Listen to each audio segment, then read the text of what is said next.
So this is part A of the KhoodeelaarTV television channel. Save Baby Geronimo edition. Now the reason why we are calling it Save Baby Geronimo edition is of course obvious on the facts. And we are still continuing diagnosing this one. The Financial Times article, byline to a woman called Stephanie Boyce on page 25 of the Financial Times on Thursday, 2nd of September 2021. Now, this is a point that I'm going to make here at this stage. Anyone watching this, no matter how many people watch this, it doesn't matter, but anyone watching this must not expect a television program in the contents. This is a serious program, and to understand the contents of the message and the impact and the implications, first of all, the viewer must be absolutely dedicated and focused and be thoughtful. This is the dark ages. It's the dark land, we've called it, England.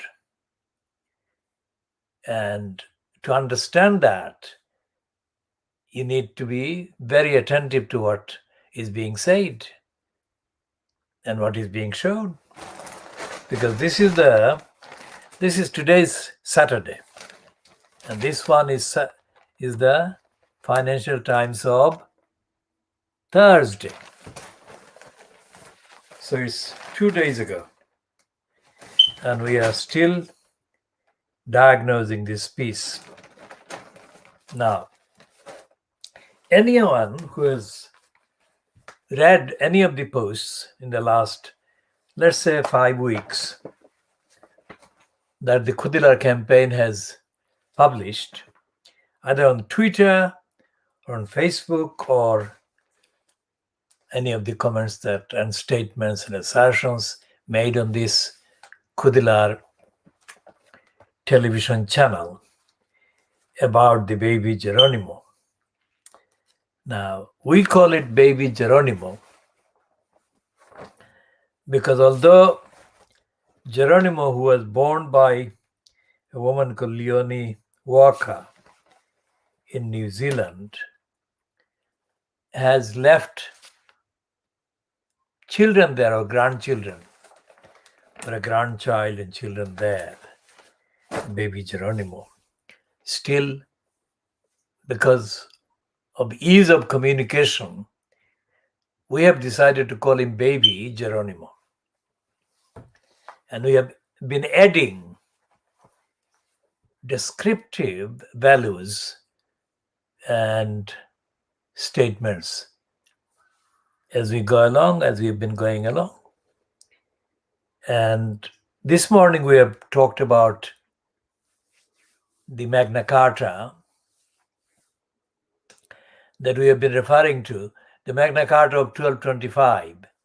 Now, any student of legal history, constitutional legal history, would know that that particular kind of edition or the script of the Magna Carta was not continued because not long after that one, there was one or there were more than one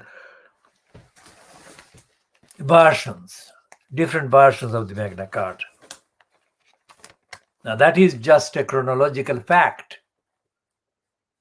But the fact that the 1225 Magna Carta is the one that has been quoted by the UK Supreme Court in their judgment on the case, the Belhaj case, on the 17th of January 2017. That means that even the students, the researchers, and the backup people who have been doing the studies and providing the support, authentication, etc., to the Supreme Court judges have found the verified and verifiable authenticity in terms of quality and relevance in that version of this Magna Carta 1225. And because of that, the Supreme Court judges who gave the ruling in favor of the victim of torture, condoned by the UK in the form of Jack Straw, when the American CIA were torturing the husband and wife, Belhaj and his wife. So the fact that the ruling, the judgment, the text of the judgment actually refers to the Magna Carta of 1225, I'm saying it again, shows that despite the fact that shortly after the 1225 version, the Magna Carta underwent changes and there were various disputes, but those are not of significance 800 years on.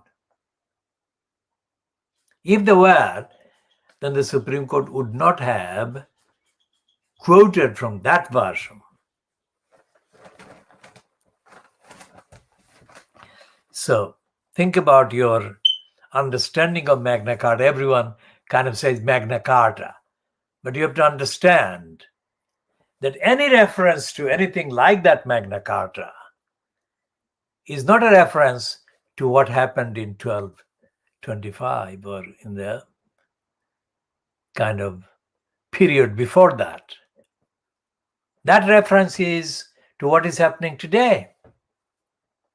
Now, there are licensed law traders, that is to say, people who are licensed to trade as barristers or people who are licensed to trade as solicitors or people who are licensed to trade as legal executives. Whatever the particular branch of the license, to trade as a lawyer makes no difference. You have to understand the law, not refer to the license. Okay?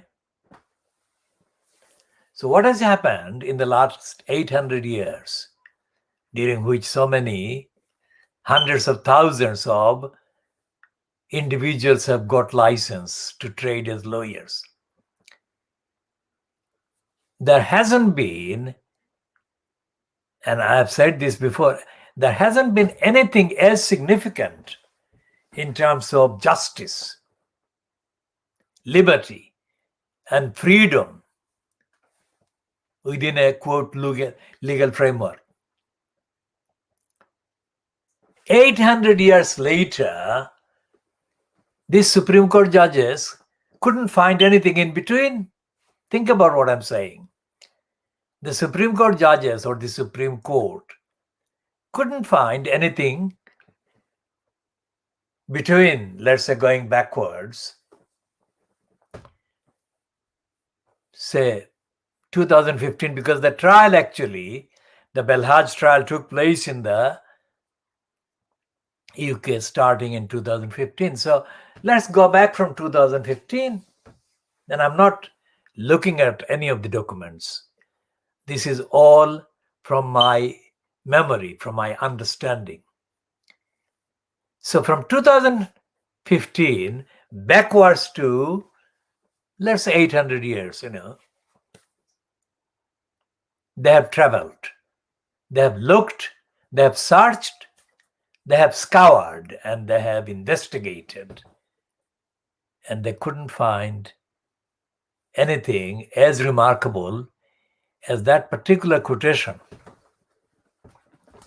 that we have been referring to since we started looking at the Belhaj case. Now, this is the Financial Times. Now, remember what I'm looking at. This is the Financial Times. Now, did the evil doers in DEFRA,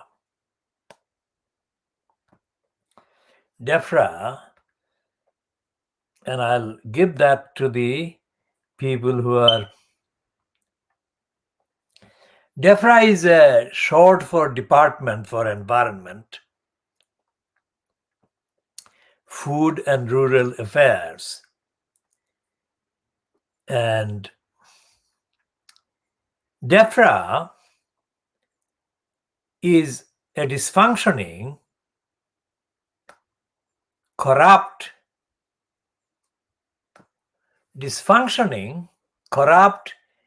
illegal, law-breaking, criminally operating outfit of evil. Dark land. England is a dark land because the Magna Carta,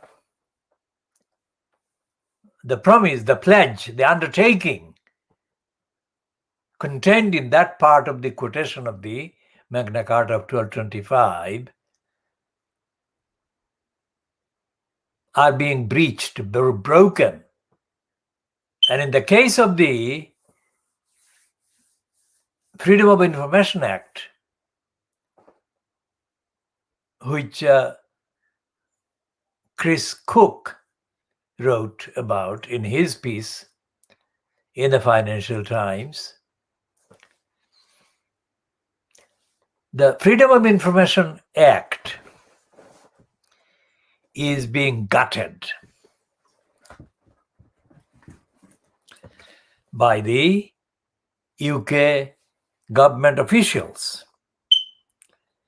So where is the Chris Cook piece?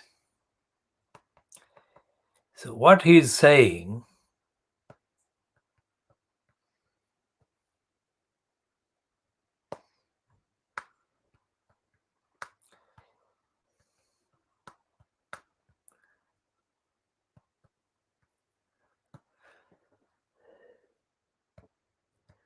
now that is dated, actually the Chris Cook piece is shown here as 30th of August, but it was actually published in the print version of the Financial Times, dated the 31st of August. Okay, so what he's saying in the headline is UK officials are going to great lengths to keep their secret secret. Think about it. The Freedom of Information Act is being quietly gutted by civil servants. Now, anyone who doesn't live in the UK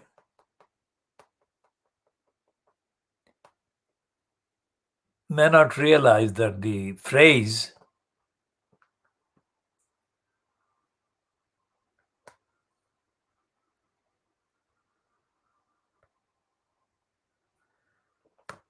civil servants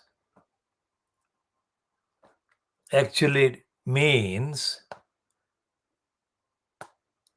ordinary employees, public employees, say in councils, in government departments. So it's not civil, because civil actually elevates them.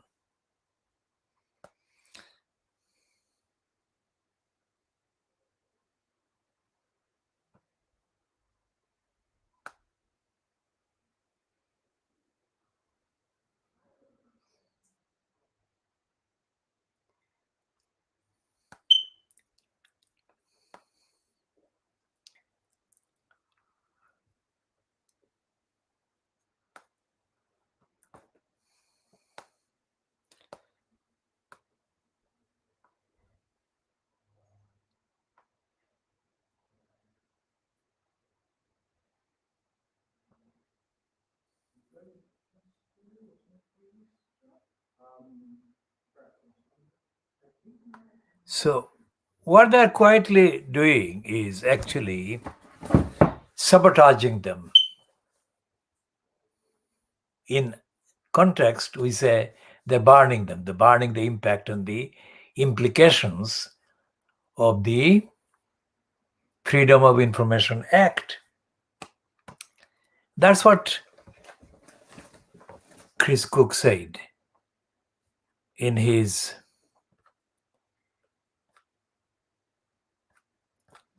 piece. He wrote on the 30th of August, and it was published on the 31st. And this is the kind of online version that shows the freedom of information. This is a graphic. And let's read the actual thing that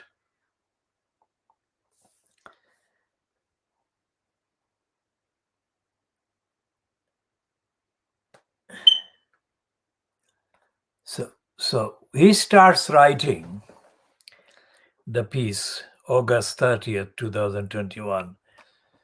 Back in 2015, a pair of senior British government officials were castigated by a judge because the evidence they had presented to court had fallen way below the standards that the public and the court are entitled to expect of government departments and senior civil servants. Now, that is the contents of the judgment by Mr. Justice Charles.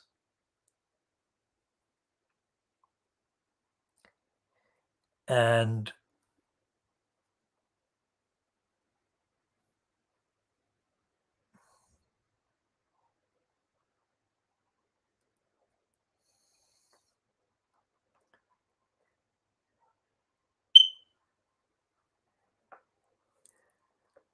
okay, so Mr. Justice Charles is saying in that judgment, and it is published on the date, let's say 30th of March 2015. And it's a long kind of piece, but the relevant part about the Freedom of Information Act, as contained in paragraph 9 of the judgment,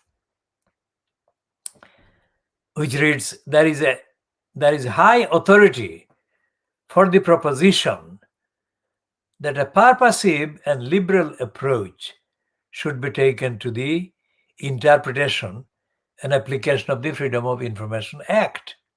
For example, and he cites a case, Sugar versus BBC and another, which is 2012. Lord Walker says at paragraph 75 to 77, that is the 2012 ruling. I respectfully agree. In my judgment, the correct view is that, as Lord Neuberger, M.R., put it at paragraph 44. Now, Neuberger later became the president of the Supreme Court, who was one of the Supreme Court judges in the judgment given in favor of the Belhaj couple in January 2017. But that time, Neuberger was Master of the Rolls. So, Master of the Rolls is being quoted by Lord Walker. Once it is established that the information sought is held by the BBC for the purposes of journalism, it is effectively exempt from production under the Act, even if the information is also held by the BBC for other purposes. So in effect, there are only two categories. One is information held for purposes that are in no way those of journalism, and the other is information held for the purposes of journalism, even if it is also held for other, possibly more important purposes. And paragraph 76 says, the conclusion follows from both FOIA's legislative purpose and from its language. First, legislative purpose. It is common ground that FOIA was enacted in order to promote an important public interest in access to information about public bodies. There are, as Schedule 1 to FOIA reveals, thousands of public authorities, large and small, which are paid for out of public funds, and those actions or omissions may have a profound effect on citizens and residents of the United Kingdom. There is a strong public interest in the press and the general public having the right, subject to appropriate safeguards, to require public authorities to provide information about their activities. It adds to parliamentary scrutiny, a further and more direct route to a measure of public accountability. And in paragraph 77, there is therefore force in relation to Freedom of Information Act, as well as in relation to the Freedom of Information Scotland Act 2002, in the proposition that, as the whole purpose of the 2002 Act is the release of information, it should be construed in as liberal a manner as possible. That is how it was put by Lord Marnock in the case Common Services Agency versus Scottish Information Commissioner. Para 32, approved by Lord Hope in the House of Lords, 2008, UK, House of Lords 47, para. But Lord Hope continued, but the proposition must not be applied too widely without regard to the way the Act was designed to operate in conjunction with the Data Protection Act 1998. It is obvious that not all government can be completely open, and special consideration also had to be given to the release of personal information relating to individuals. The scope and nature of the various exemptions plays a key role within the Act's complex analytical framework. And then it goes on within the quotation, within the brackets. The Common Service Agency case serves to explain the position on freedom of information in Scotland, which is not immediately apparent from FOIA itself. FOIA extends to Scotland and so applies to operations in Scotland of public authorities which operate throughout the United Kingdom. But Scotland also has its own statute applying to Scottish public authorities. Now, this passage is cited in Evans versus IC, that is Information Commissioner, at paragraph 127 to 133.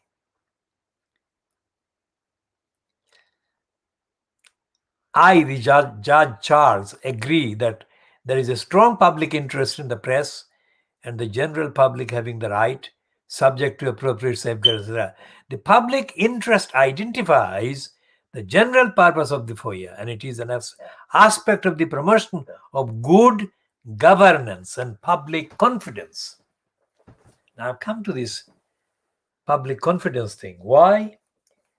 Because this is the aspect we shall continue about the confidence. So the headline in the Stephanie Boyce piece gives the game away, as it were. It explains it quite clearly. Respect for the rule of law is in jeopardy in the UK. And what she says down the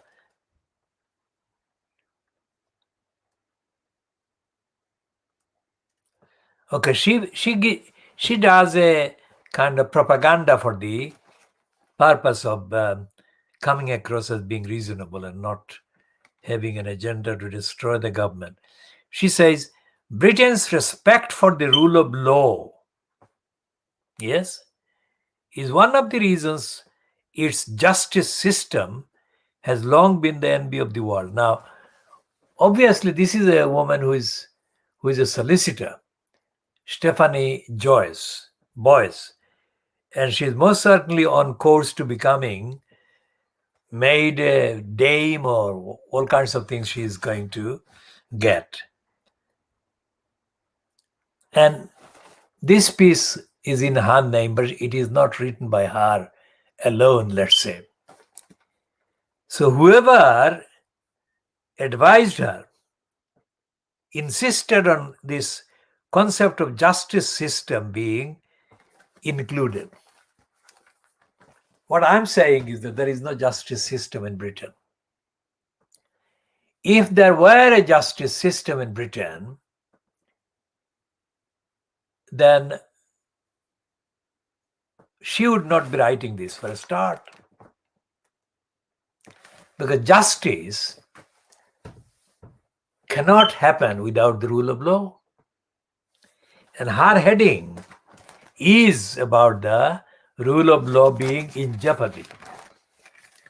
And I have been saying about not just rule of law, but due process.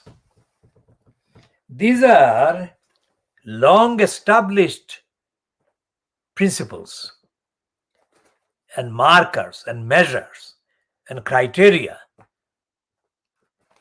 I shall read her starting 2 paragraphs again. The first one is that there is mounting anxiety in the UK legal profession that respect for the rule of law in this country is declining. The current climate and legislation due to be considered in the forthcoming parliamentary term are cause for serious concern. The concept of the rule of law means that laws are made democratically. Everyone is protected by and accountable to the same laws. Well, she should have added there an is before the accountable. So read that again by imagining the is as being inserted in this reading. The concept of the rule of law means that laws are made democratically. Everyone is protected by and is accountable to the same laws, including government, with independent courts there to uphold these in a way that is accessible, fair, and efficient. Now, she has not added the concept of just in that paragraph, in that list. She has given 3.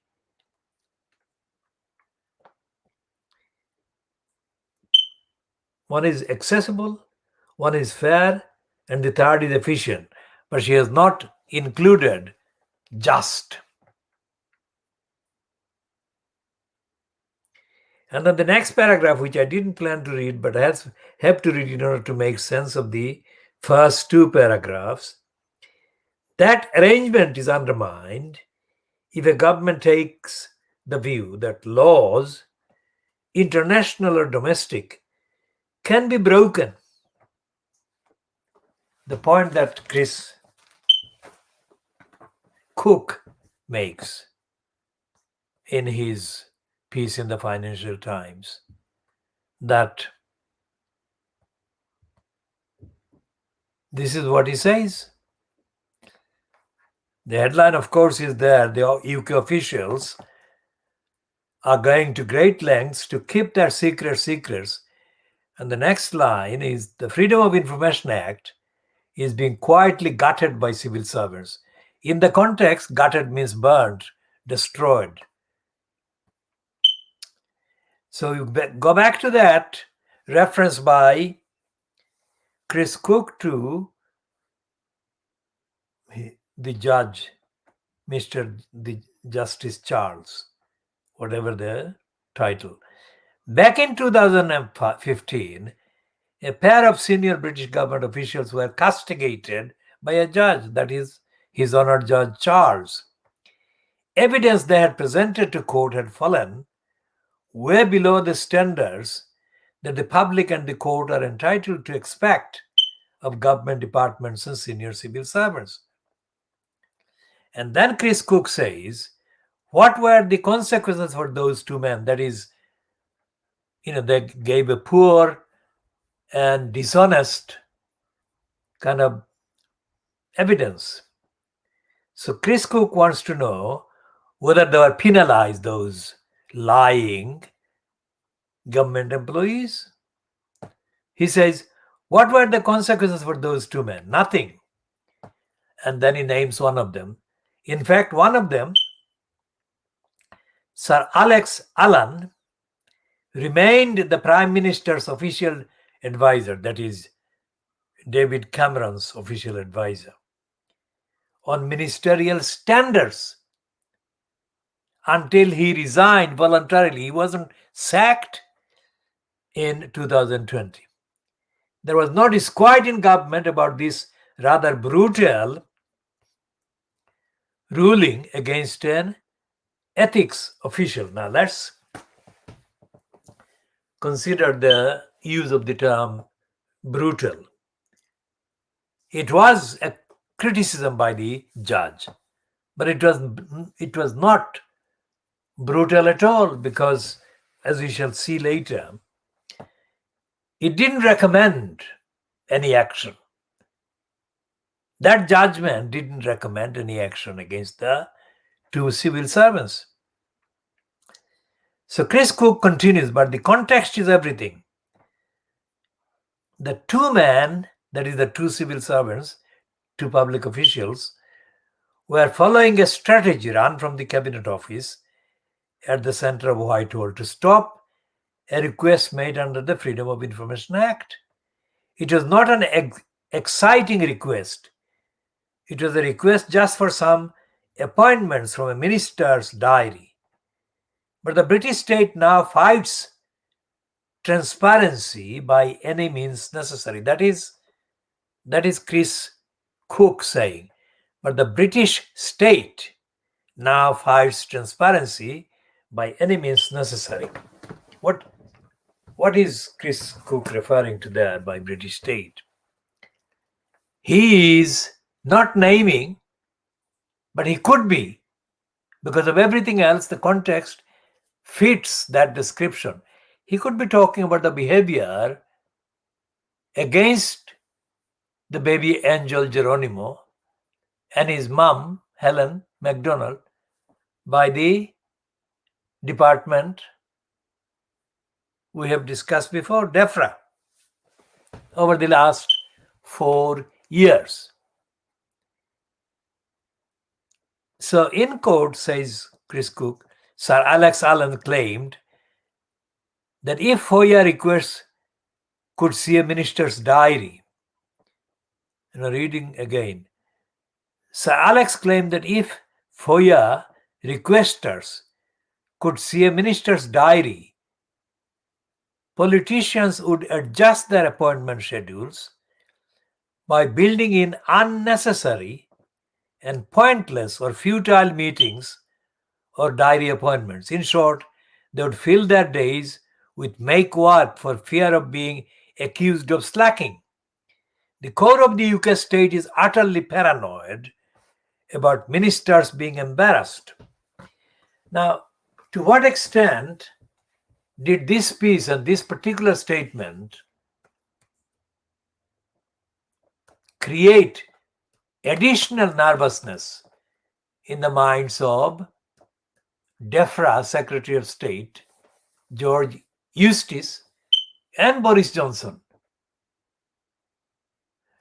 We don't know at this stage the connection between the statement, the contents of Chris Cook's article in the Financial Times, and any additional act of harassment and violence directed at baby Geronimo. Because it was on that date, the date when the Financial Times carried that piece by Chris Cook, 31st of August.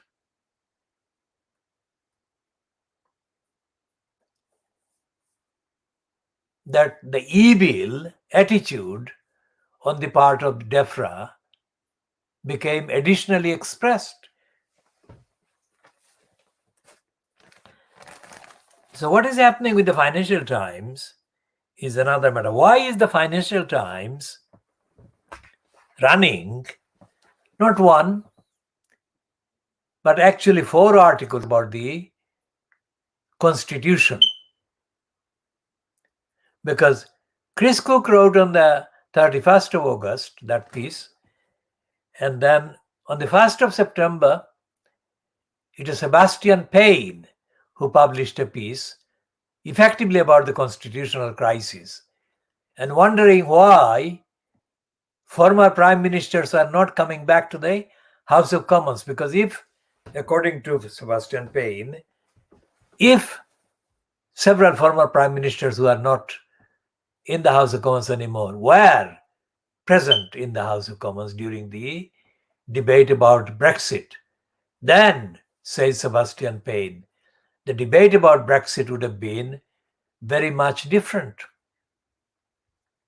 What he's saying is that the debate wasn't properly done, which absolutely is the case. As we have said before, and we have said repeatedly on the evidence, that Jeremy Corbyn is an idiot. Not only is an idiot, he is a liar as well, because he never said what his personal position about Brexit was, whether Britain should be leaving the European Union or not. And today, that is Saturday, the 4th of September 2021, this is the piece that I'm talking about. Matthew Paris actually writes straight away that Corbyn was a Brexiteer. Now, nobody has said in those terms in the mainstream, in the Fleet Street, let's say, that Corbyn was a Brexiteer. And during the whole debate, in the run-up to the Brexit vote, referendum, Corbyn was asked, and even after that, Corbyn was asked 1,000 times to state whether he was a Brexiteer or whether he supported the UK remaining in the European Union. And Corbyn kept a very tight mouth. Corbyn didn't answer. So today, the Times is saying that Corbyn was a Brexiteer. And Matthew Paris, who is a right-winger and a self-confessed liar and a worshipper of Margaret Thatcher, is not somebody we rely on. But that is not the same thing as the fact that he is putting on the record a particular set of assertions. That is on the record, and it needs to be dealt with.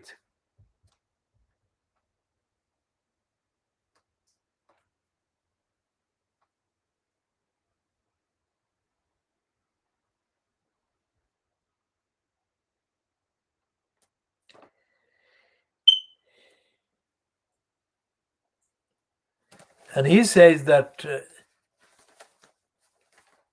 Paris said that the last 4 years have been waste of time because Brexit has not actually produced anything good for society. But then he contradicts himself. He says because of Brexit, there won't be any disaster. That is a complete idiocy. Now, I'm talking about this because Paris is the one who hit the headlines as the guest on the Newsnight program, that particular edition being presented by Jeremy Paxman, in which Matthew Paris, who is the self-expressed gay person, Matthew Paris outed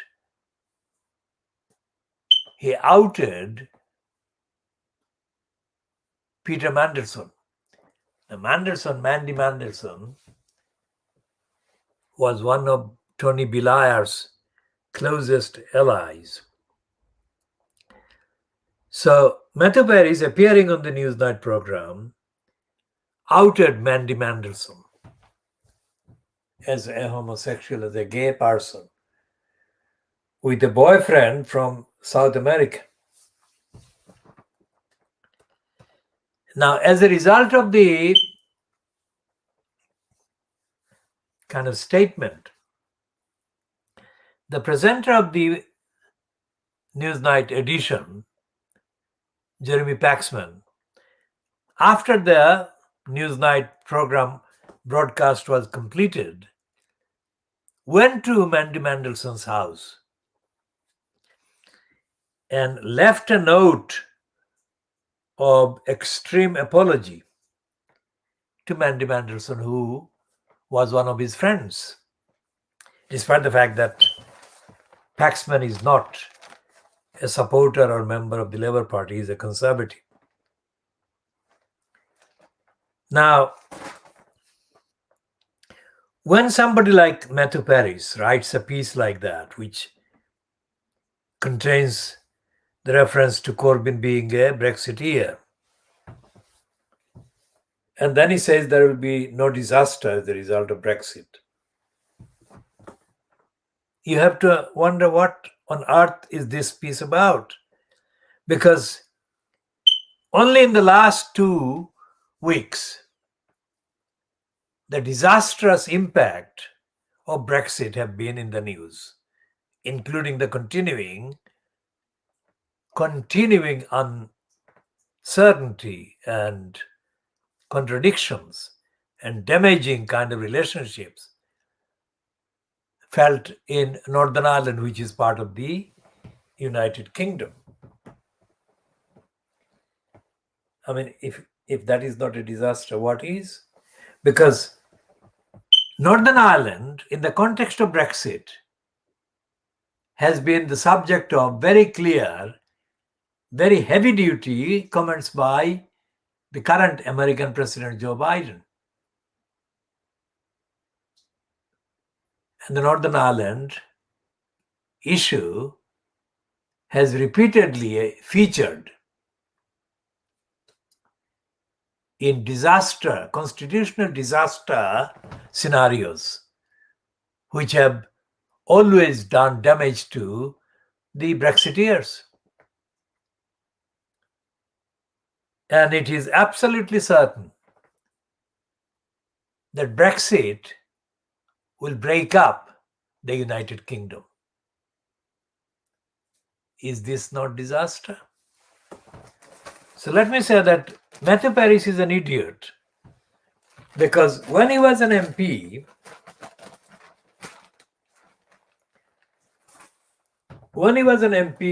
during Thatcher's time, Matthew Paris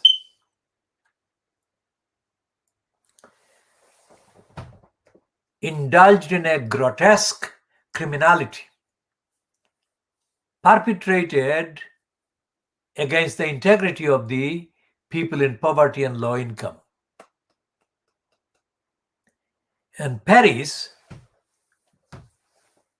challenged the integrity of the people by saying that he could live on less than what they were getting.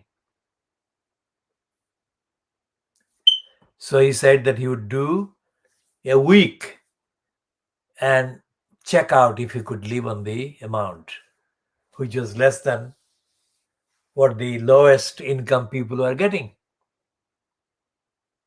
And he couldn't. Now, Paris is not the only one who has made that stupid, dishonest claim. The Daily Mail and the Sun repeatedly, frequently insult the poor people in the low income groups by publishing sensationally presented accounts of bourgeois women. These are there never is a man, it's a bourgeois woman who has got, in reality, who has got the access to a daily shopping kind of budget, say 100 to 200 pounds.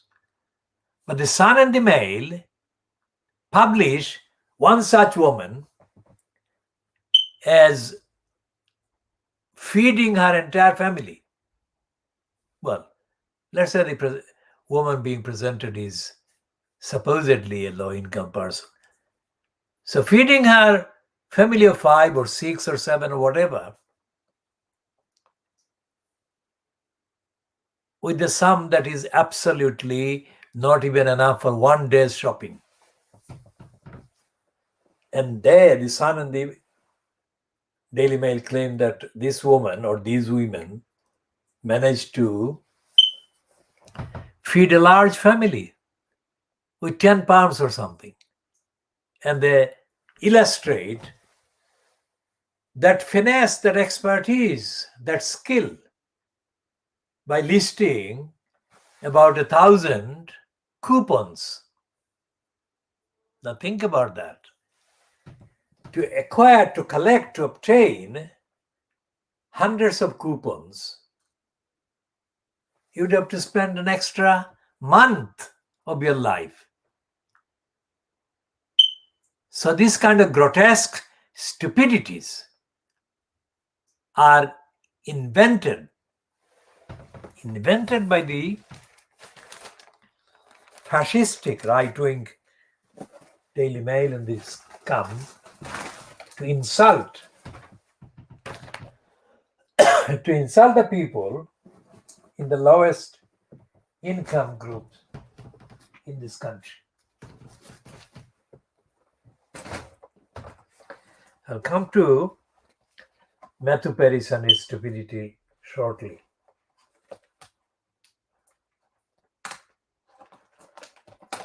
Here are the kind of idiotic pieces by two of the Times's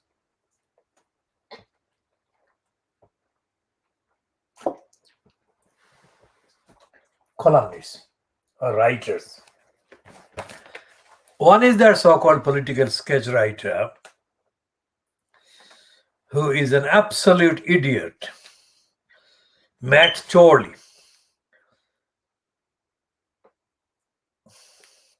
who is stealing from other people's work.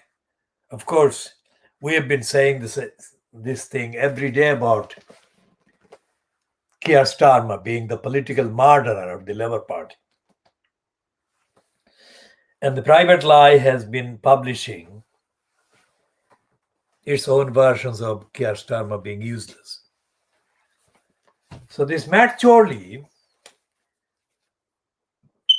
has woken up. And he says that if Labour can't score points off this lot, meaning the current Conservatives fronted by Boris Johnson, Chorley says if Labour Party cannot score points against them, they might as well strike. So what he's saying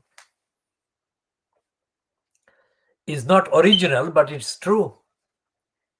Labour isn't working. In fact, that's not quite right. Labour might not be working. They've voted to go on strike if the party cuts jobs.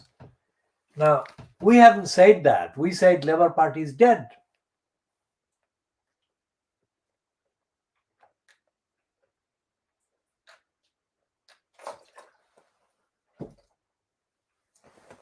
We said the Labour Party has been politically murdered by Keir Starmer.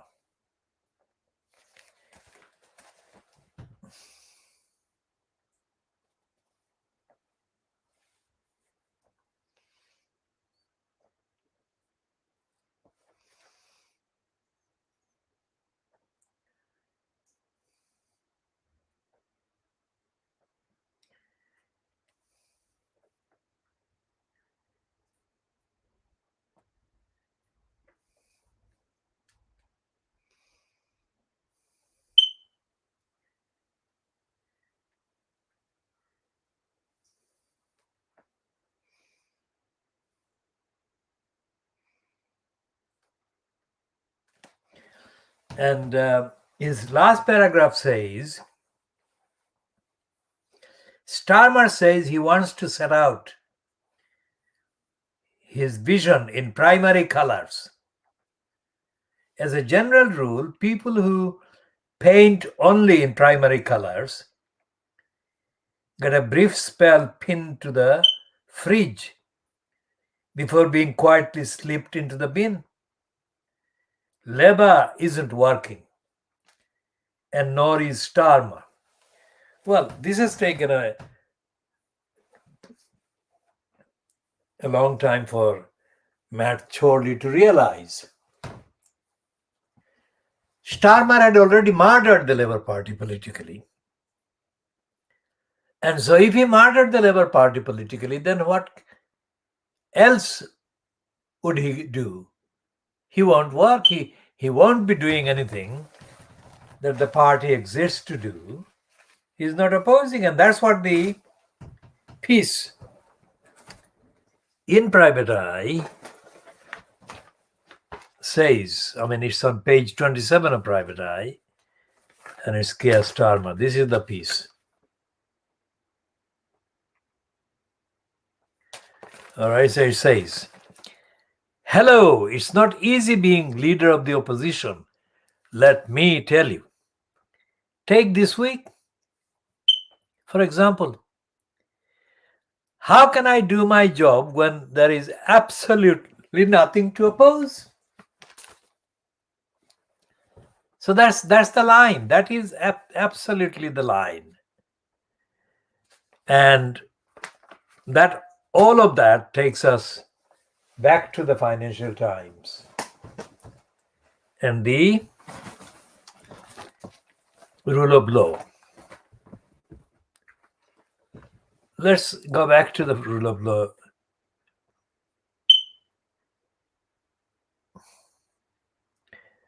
And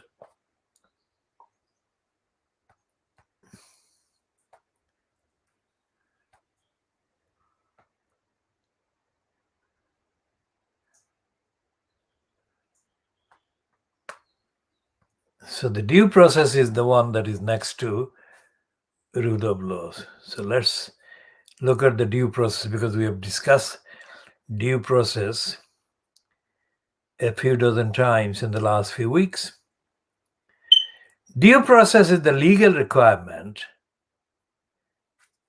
Notice what it says. It's the wiki entry. Due process is the legal requirement that the state must respect all legal rights that are owed to a person. Due process balances the power of law of the land and protects the individual person from it. When a government harms a person without following the exact course of the law, this constitutes a due process violation, which offends the rule of law. Due process has also been frequently interpreted. Now that is not the part that we want to talk about now. Due process developed from Clause 39 of Magna Carta in England. References to due process first appeared in a statutory rendition of Clause 39 in 1354. Thus, no man, of what state or condition he be, shall be put out of his lands or tenements, nor taken, nor disinherited, nor put to death, without he be brought to answer by due process of law.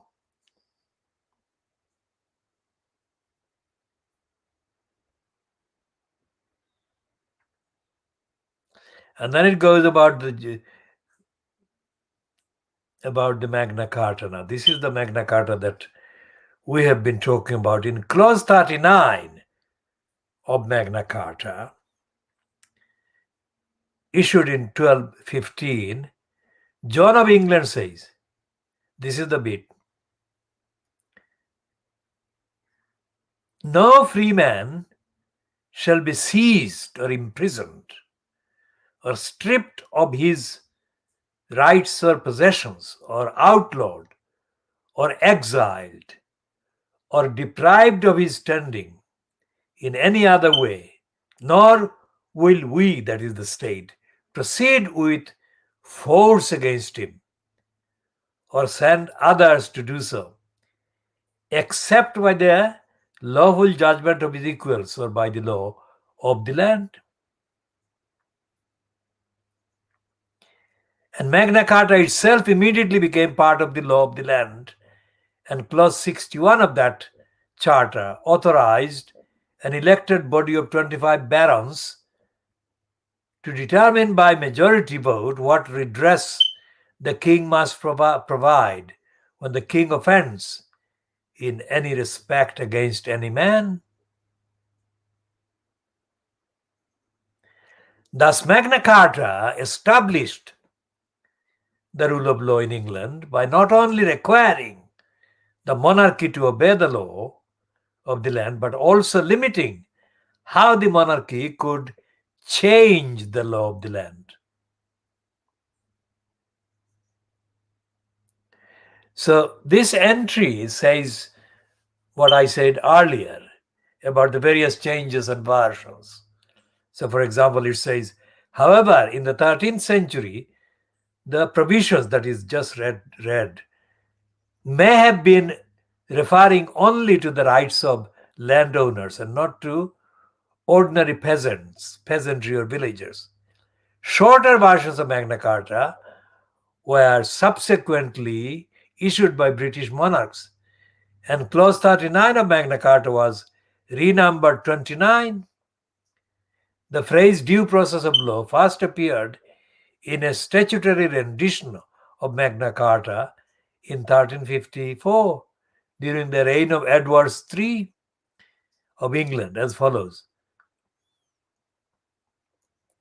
So whatever the differences, the essential pledge, the undertaking, the promise is that a person would not be disinherited or tried or sentenced without due process, without rule of law, etc., etc.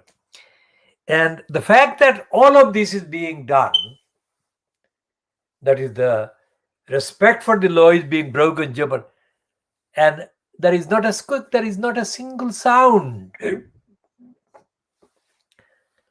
from Keir Starmer that he is even noticing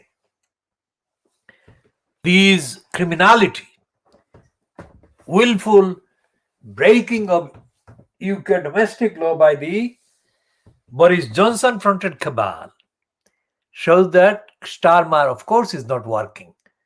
And we have been saying that long before Matt Chorley, the moron, in the Times today. And it's not just a piece by Stephanie Boyce in the Financial Times of the 2nd of September. It's the piece about Chris Cook. And it's the piece also about Sebastian Payne, who does talk about the need for quality contribution to the debate on the constitution of this country. Sebastian Payne, Chris Cook, Stephanie Boyce,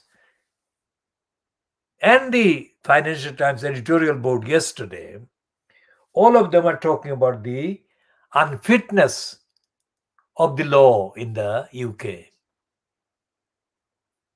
Not a squeak, but tiny noise from Keir Starmer about any of this. Having said all of that, let's go to the baby Geronimo. Let's say baby Geronimo is part of his mom's household, that he's a child or he's somebody whose rights and welfare and well-being and safeguarding affects the citizen. Helen MacDonald.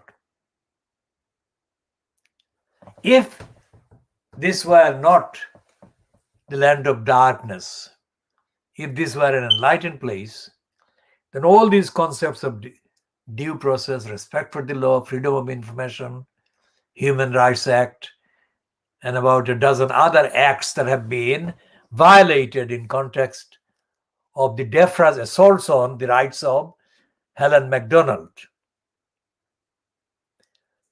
And as a man called Boris Johnson's father, he's called Stanley Johnson, has said, the DEFRA's plot against baby Geronimo, he didn't use the word baby Geronimo. Baby Geronimo is a word, is a phrase that I'm using, and we have been using this increasingly, represented DEFRA being embarked on a random, murderous errand. This is something that the Labour Party as an opposition should have been talking about, but he hasn't been.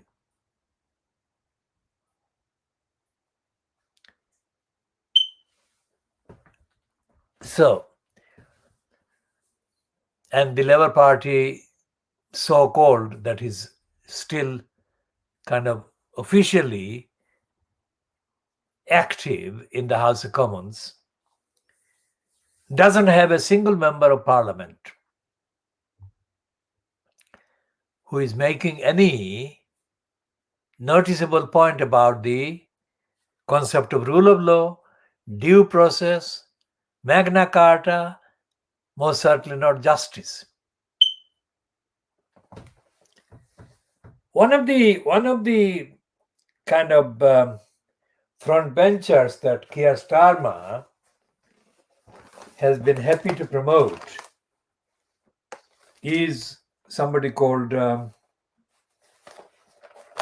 West Streeting. West Streeting, in the last few days or maybe last 48 hours, reportedly has been talking about his being a homosexual as a gay person. And in the pieces that I have accessed, in the last 24 hours, I have accessed those. West Streeting comes across as covering his initial period when he became aware of his being a gay person. He said that he was a Christian and he had issues about deciding whether his being a gay and a Christian would be acceptable, and so on. But the same West Streeting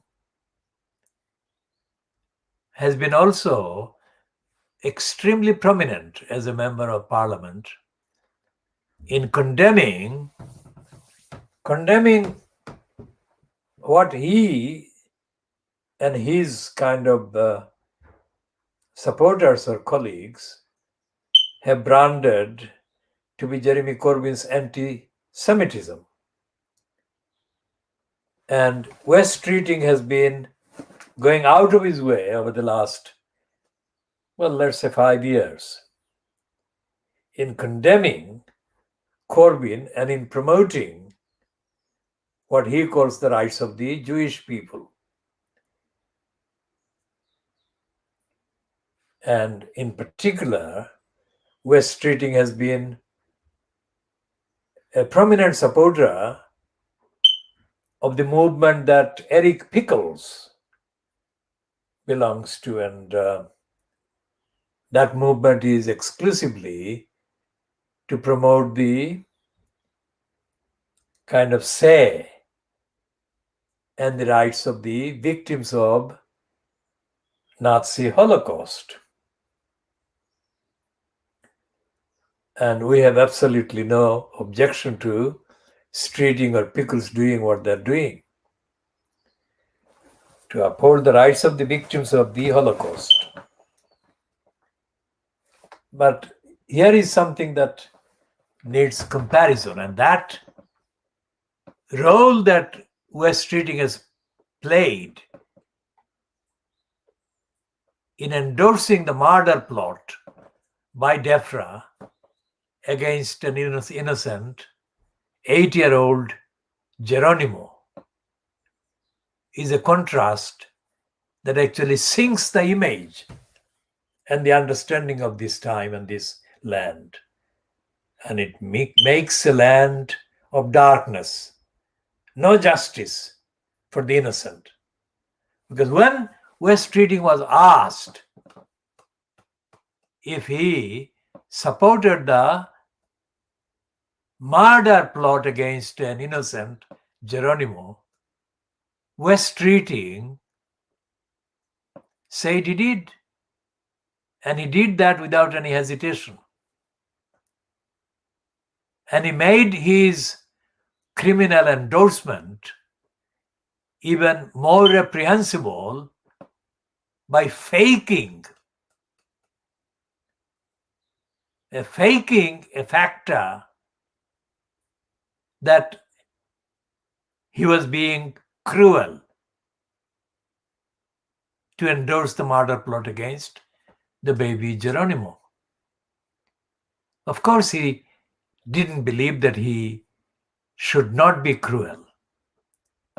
If he believed that he should not be cruel, then he should not have endorsed the DEFRA plot to murder the innocent baby Geronimo, which he did. He supported it. He said he was being cold. He was not being cold. He was mocking the innocence of baby Geronimo.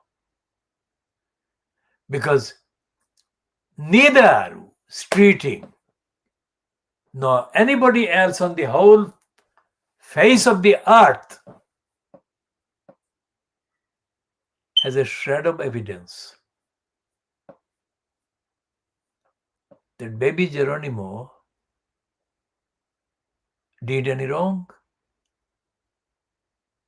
in any shape, any form, any language, any culture, nor that baby Geronimo was in any way infected with any illness or disease.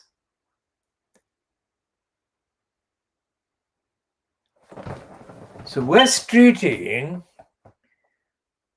was one of the murderers, or one of the plotters for murdering the innocent baby Geronimo, as was Keir Starmer.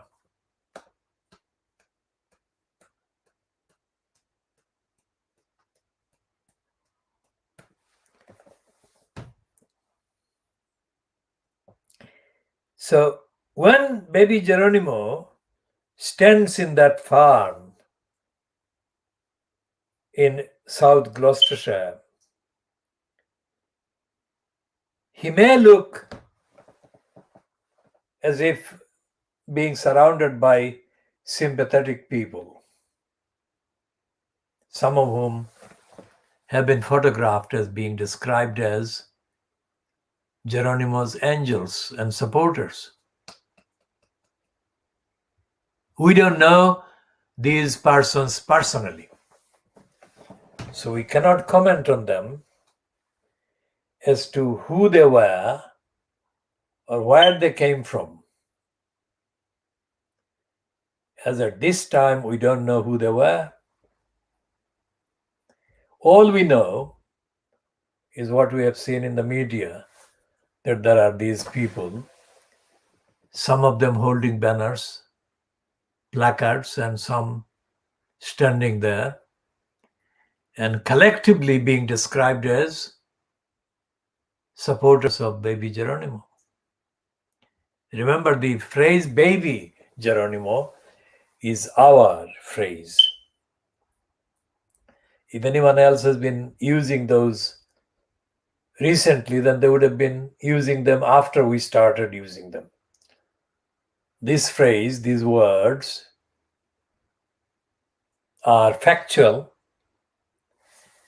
and what we shall be doing is continuing to use the phrase baby Geronimo.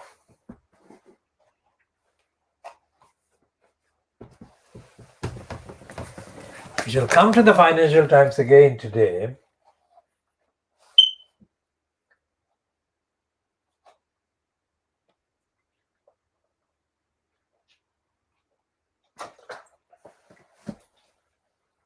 Because today's Financial Times, of course, is called FT Weekend. And apparently it's edited by somebody else other than the weekday editor of the Financial Times, a woman called Rola Khalif. Rola Khalif is a woman who has been editor for just over a year, I think. She is somebody who was born in the Lebanon, Muslim background, but she is a stooge, because in this piece on the front page of the FT Weekend, she has this rare appeal. So, welcome to FT's financial literacy campaign. And apparently there is a literacy campaign, financial literacy campaign. But she is also reported as having reiterated the fact that the Financial Times is a capitalist, is a Bible of capitalism, or the Bible for capitalism, whatever the phrase. Essentially, she is saying that the Financial Times has got an agenda, and the agenda is to propagate and perpetrate and perpetuate capitalism.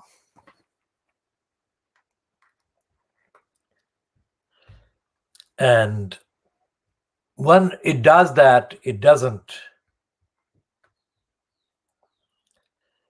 hide the fact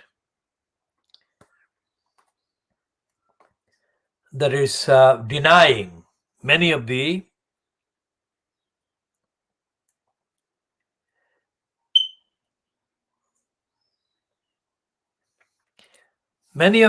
wrongs that capitalism does.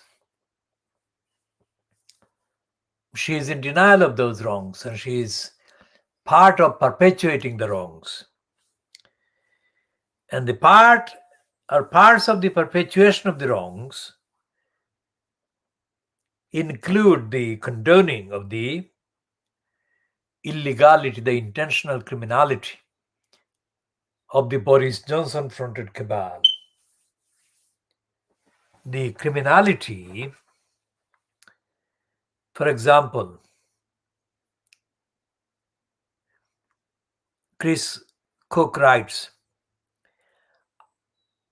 it's Chris Cook writing, I asked earlier this year, that is 2021, for a copy of the government's internal lessons learned review into its own handling of the pandemic. And he got the reply from the Cabinet Office, which claimed that while they acknowledge they hold the information, it would cost them more than £600 to lay hands on it, because they would need, they said, to check thousands of documents in case they also contain document that meets that description. None of these refusals should survive a trip to court. What he's saying is that if the government is challenged in court, the government would lose the challenge. And he says, but the government is counting on three things. First, it can rely on civil servants in pinstripes to prevaricate in court. What he's saying is that government employees can go to court and lie. Secondly, it would be better to make me go to court to force release and so delay the outcome. So that is, the government is intentionally causing a delay by making the claimant, the requester, to go to court, so that they go to court and that takes time and that delays any release of the information requested. They say, serves the same purpose, denying the freedom of information. And thirdly, says Chris Cook, it is betting, that is the government, UK government is betting that the Information Commissioner's Office will not do anything. And Chris Cook says that as watchdogs go, the Information Commissioner's Office is feeble, that it will not do anything. And then Cook adds, its bark is barely audible. So that whatever criticism the Information Commissioner makes is not worth mentioning, because it is not real criticism. It's a joke.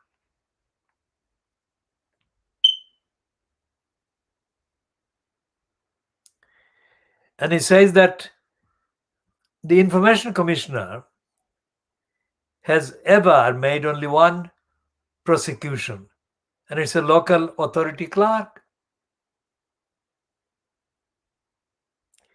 And then he concludes that Chris Cook, MPs are unlikely to vote for the removal of the FOIA because it would look ridiculous. But they do not need to remove it. The civil service is quietly gutting it. That's the point. So in this broadcast, not this particular edition necessarily, but in all these broadcasts that we have been making for more than a year now, we have been reiterating what we have been reiterating before we started this particular television broadcast, in posts and publications and statements that we have been making as a movement, and that is that the UK is in darkness. And nothing totally confirms the darkness as the campaign, intentionally criminal campaign being pursued against Helen MacDonald and baby Geronimo by the DEFRA and Boris Johnson. So therefore, the evidence of the last 4 years shows that this is darkness. The media is not reporting the criminality of the government.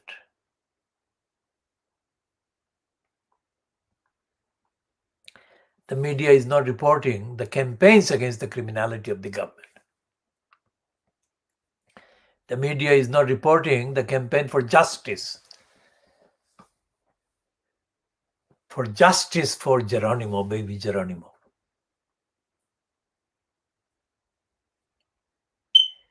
And it has been a random murderous errand ongoing for the last 4 years. If even somebody like Stanley Johnson, who is not a democracy campaigner, by any means, even if he can see the random, murderous intent errand.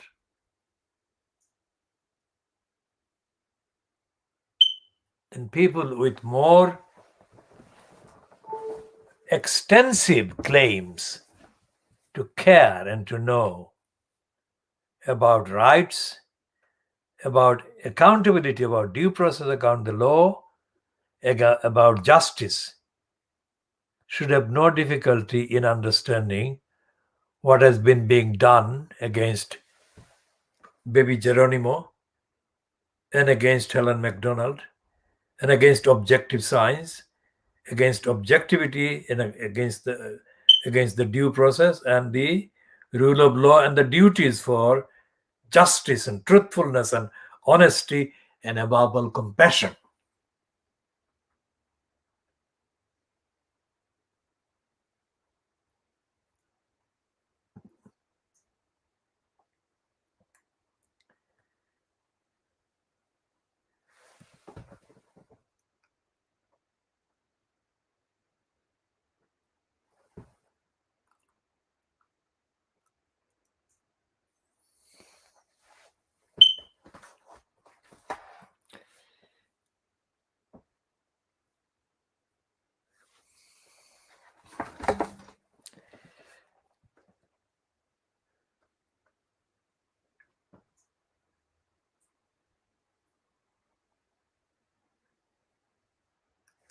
So what we shall be doing is looking at the Financial Times front page where Rola Khalaf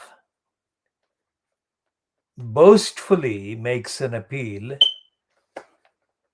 for readers to take part in this financial literacy and inclusion campaign. This is very far from the human rights literacy,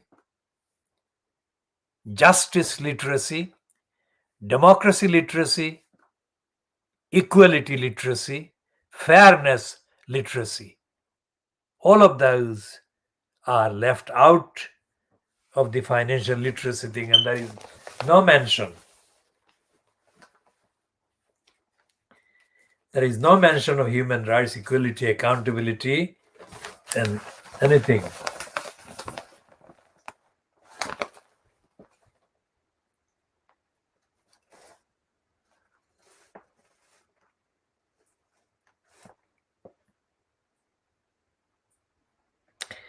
It says great divide over living with the virus is one, and the first editorial is about the lasting legacy of financial literacy.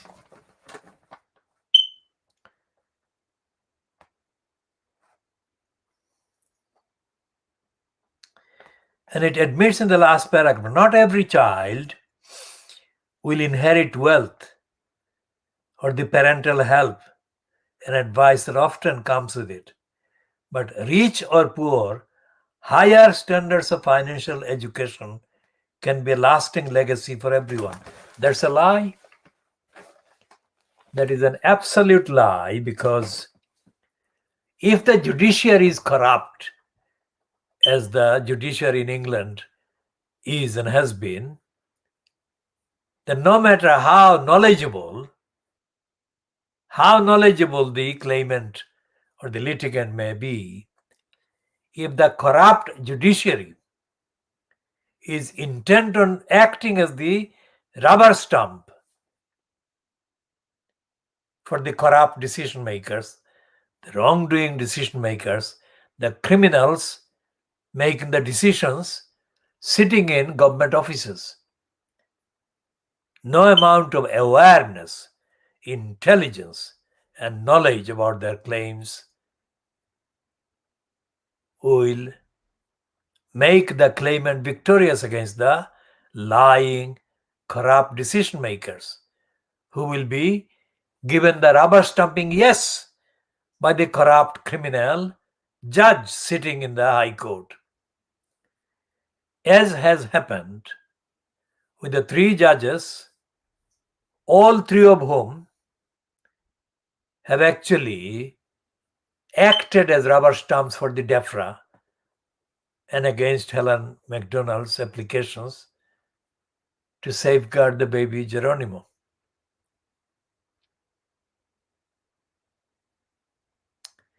It's like, even despite the fact that Helen has done her best for the last 4 years standing up to the DEFRA and asserting repeatedly that baby Geronimo is healthy, perfectly healthy. Baby Geronimo has arrived in the land of the dark. And although, as I said earlier, apparently there have been humans standing around him or standing near him, appearing to be supporting him, he has not received the critical support that he has been in need of.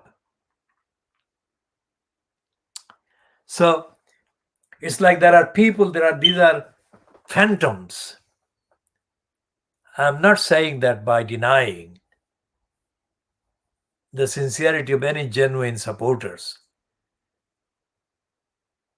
But the fact is that the people who have been seen in the photographs, have they been really, in truth, have they been able to make the difference and stop DEFRA continuing with the random murderous plot to do harm to the absolutely innocent baby Geronimo? Expressions of solidarity with Helen McDonald are recognized and appreciated, and I have thanked people generally for doing that. But essentially, what has been the equation when it has come to all of us supporting Helen and supporting the absolutely innocent baby Geronimo? Has the criminal evil DEFRA taken any notice of us? And so far as I know, the evil DEFRA has not done that. So what I have done in the last, let's say, 4 to 5 weeks is to share my thoughts about strategy based on the experience of decades of campaign. One thing that has not been done, so far as I can see, is that all these people who have been posting comments on Geronimo's Facebook page and related places have expressed their, as far as I know, with some exceptions, disgust at the behavior of the evil DEFRA. But they have not added to their expression of disgust direct actions by filing applications to the local county courts and local magistrates courts demanding various laws exist, and I have routed the people to look at the acts of parliament, etc., but they didn't have to rely on me to locate the acts of parliament to the law. There is ample option and opportunities in common law, at common law, to make applications. The point is not about the actual details of the legislation they refer to in the particulars of claim. The fact that there are particulars of claim, including the straightforward demand that DEFRA should be ordered to stop the plot against Geronimo. DEFRA should be ordered to stop the plot against baby Geronimo. If a few dozen county courts were contacted, or if a few dozen applications, county court applications are made to stop DEFRA plot against Geronimo, and then adding also the demand for ordering DEFRA to disclose all the evidence, material evidence that relates to the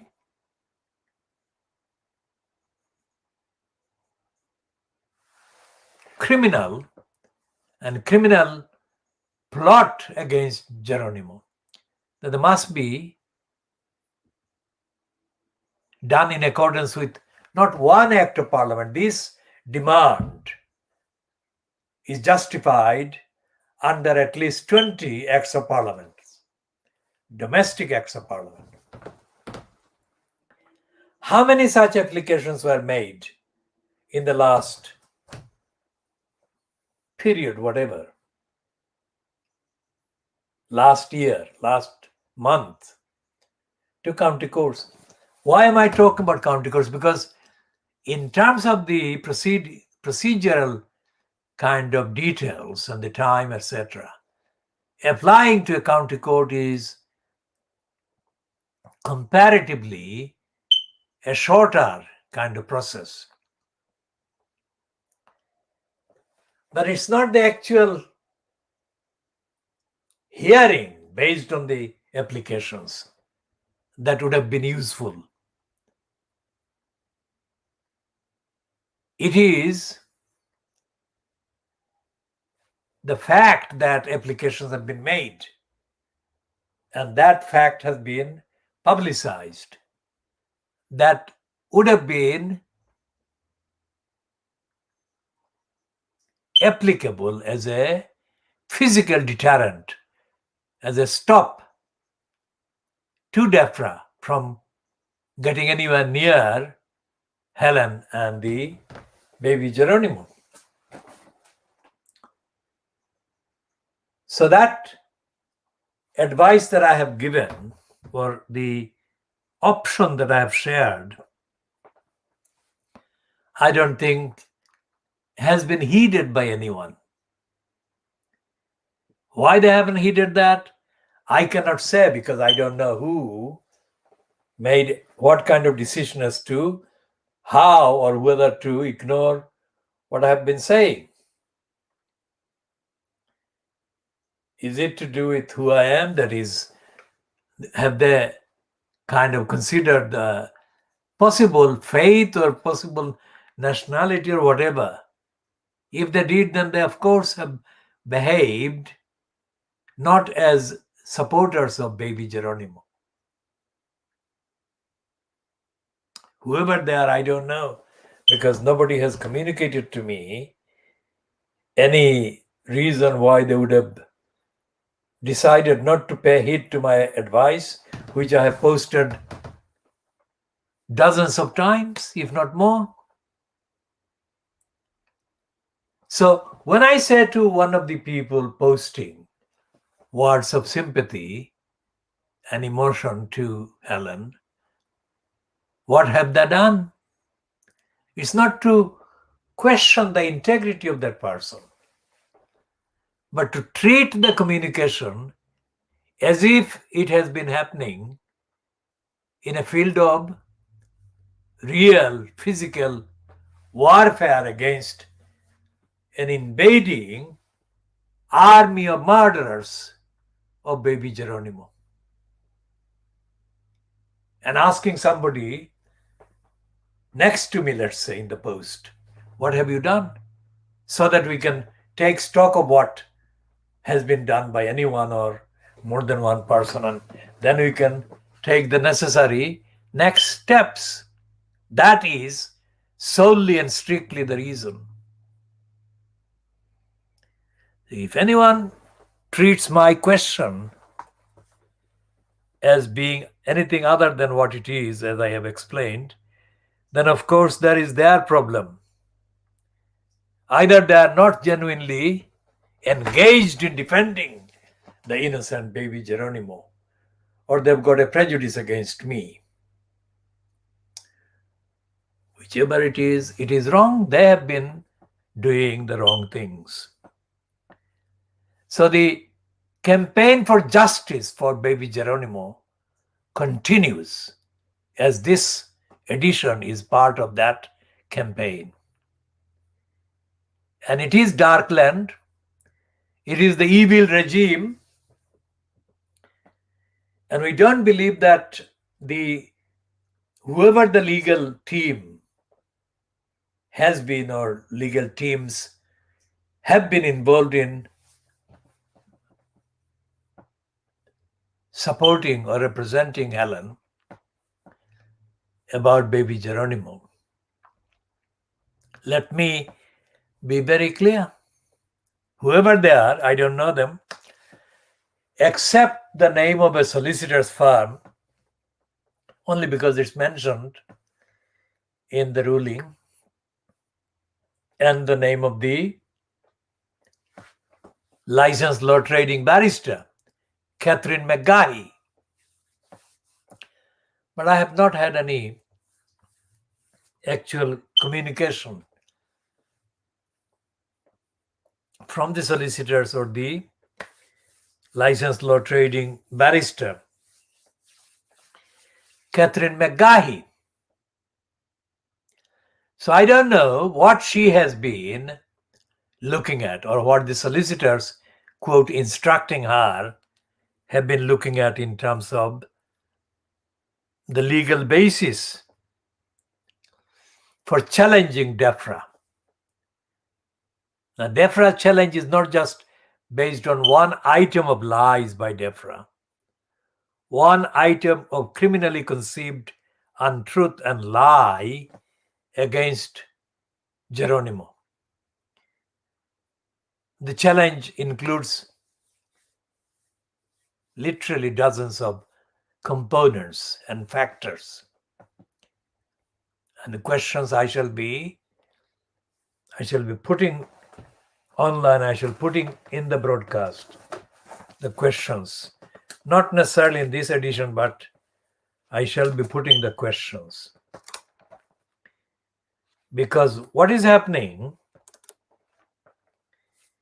in the context of constitutional law, anyone who is watching this, please pay attention to what I'm saying. If you go to any of the kind of UK universities or American universities or Canadian universities, or the equivalents in the legal field, legal education, the curriculum, the actual contents of the, quote, teachings, either in the UK or anywhere in the Western European countries, or in the US or in Canada or in Australia, come to that, talking about this particular kind of background, quote, Western. The teaching of the law doesn't include, I say again, the teaching of the law by the universities doesn't include campaigning, legal campaigning at all. And so therefore, whatever Catherine McGahey has been doing, or whatever her instructing solicitors have been doing would not be or would not have been done by applying the law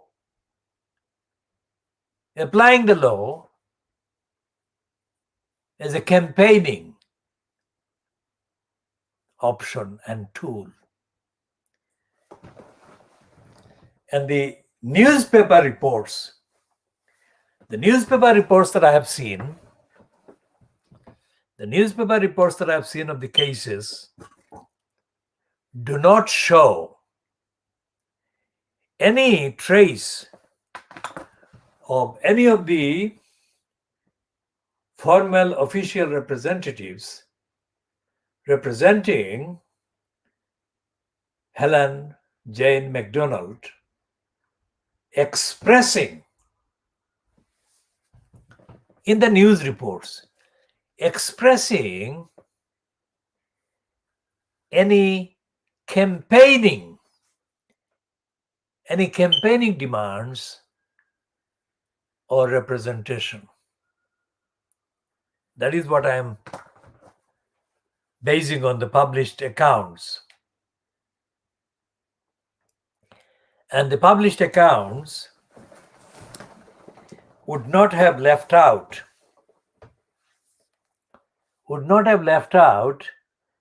those elements.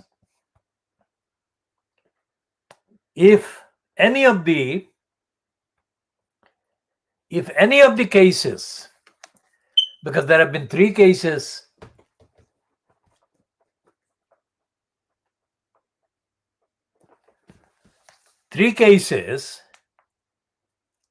as I said, involving the first one, as I can see the name Murray as a judge, and the second one, the judge called Griffiths, and the third one is, of course, Stacey. Now, Murray, Griffiths, and Stacey, all of them have lied. Let's see the framework.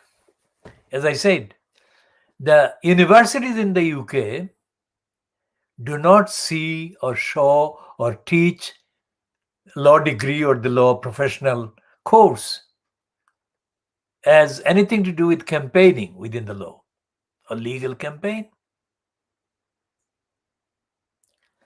So what I'm saying is entirely unique based on my decades of campaigning by using the law.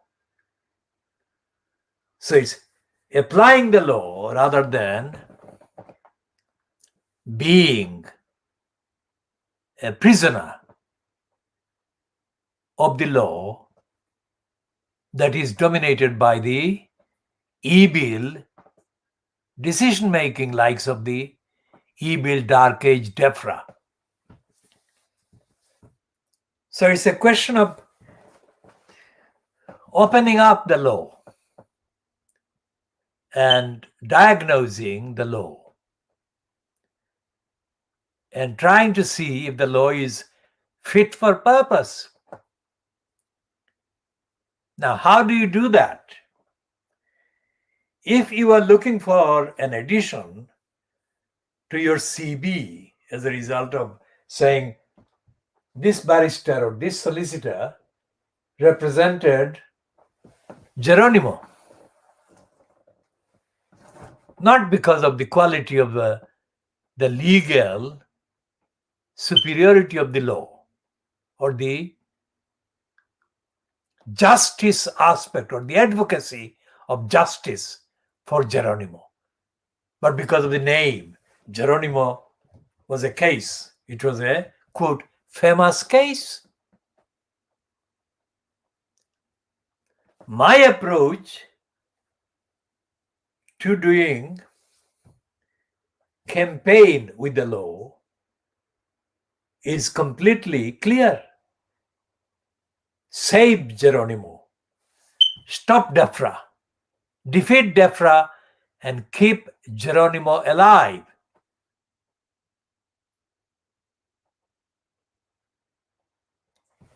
Now, doing that in a campaigning way, campaigning constitutional law way, would inevitably warrant, entail, bring into the frame the UK's international law treatment agreements, treaties, agreements, charters, declarations, conventions.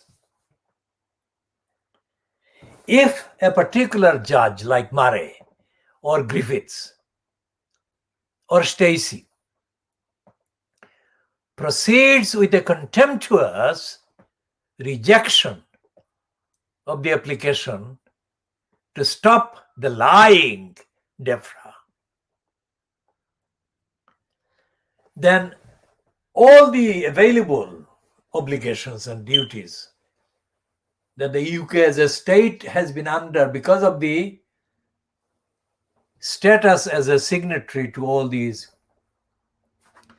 international treaties and obligations, then the judge can be exposed as being biased, unfit for purpose, and not a judge at all at that point, when they refuse to take into account all these obligations.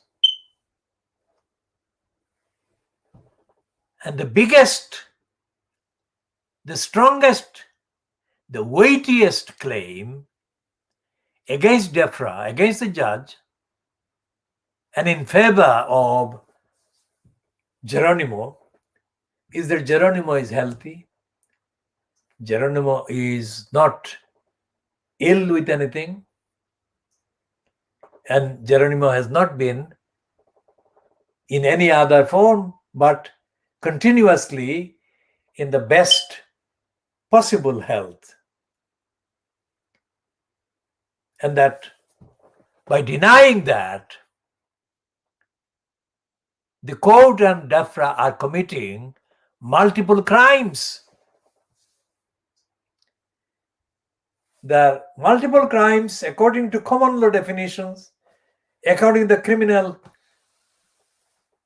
law statutes within the domestic framework, but they're doing so in violating the obligations imposed on them directly as results of the status of them being the United Kingdom state, being an actively signatory state to these declarations and these charters. The main theme running through all of them is that you respect the truth, respect the sanctity of life, you respect innocence.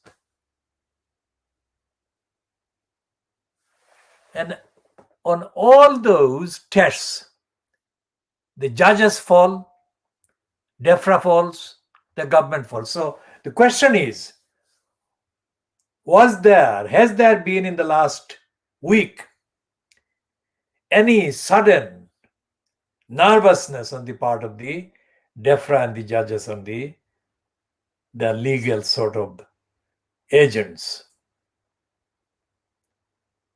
Because if there has been, what can that be connected with?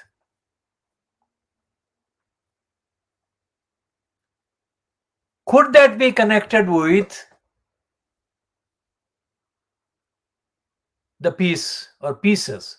Well, the piece in the Financial Times that Chris Cook wrote on the 30th of August 2021, has that been seen by DEFRA and their judges or their so-called legal tacticians as evidence that DEFRA is about to be unmasked as being engaged in a random murderous errand against baby Geronimo? So go back to the personality of this person, Geronimo.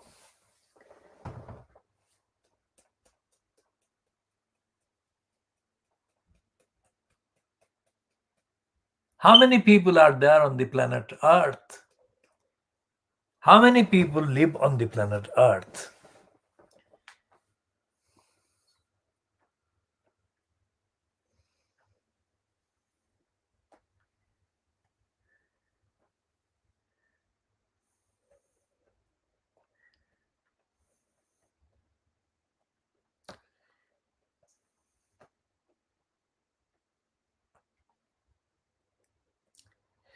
So this says that there are 7.674 billion people, 2019.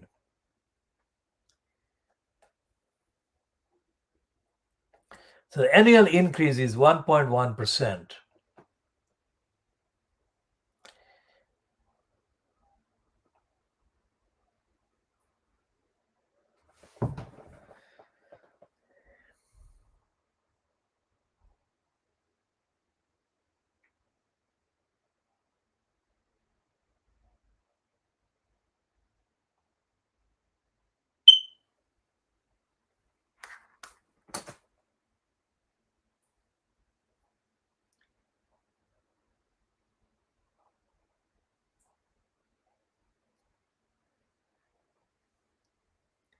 So there are 7.674 billion people.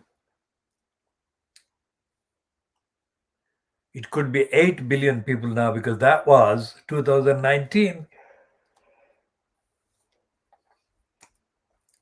So, although baby Geronimo was being surrounded by human beings, baby Geronimo was not being directly communicated to on his level of understanding why he was being targeted, despite the fact that he was absolutely innocent. The concept of evil could not be clear to baby Geronimo because he has not committed any crime. And all these people in the news media making all kinds of references to Geronimo, all of them failed to tell the truth. All of them have failed to tell the truth that baby Geronimo is absolutely innocent, absolutely healthy. And all these people around the globe making all kinds of comments, whatever the number of people actually engaging. None of them has stopped the random murderers around and the plot to do damage to hurt baby Geronimo. It can only be darkness. It can only be the dark age, because all the people who have been reading about the DEFRA criminality and plot to do harm to baby Geronimo, all the thousands of licensed law traders have behaved without any sense of compassion, any sense of urgency to stop a criminal attack against an absolutely innocent baby Geronimo. All the licensed law traders, all the politically profiled celebrities have stayed away. They have not stood to stop the criminals. Anyone who is making public any kind of concern is, of course, not worthy. This is the campaign for baby Geronimo, campaign for justice for baby Geronimo. So the statement is that your expressions, whatever they are,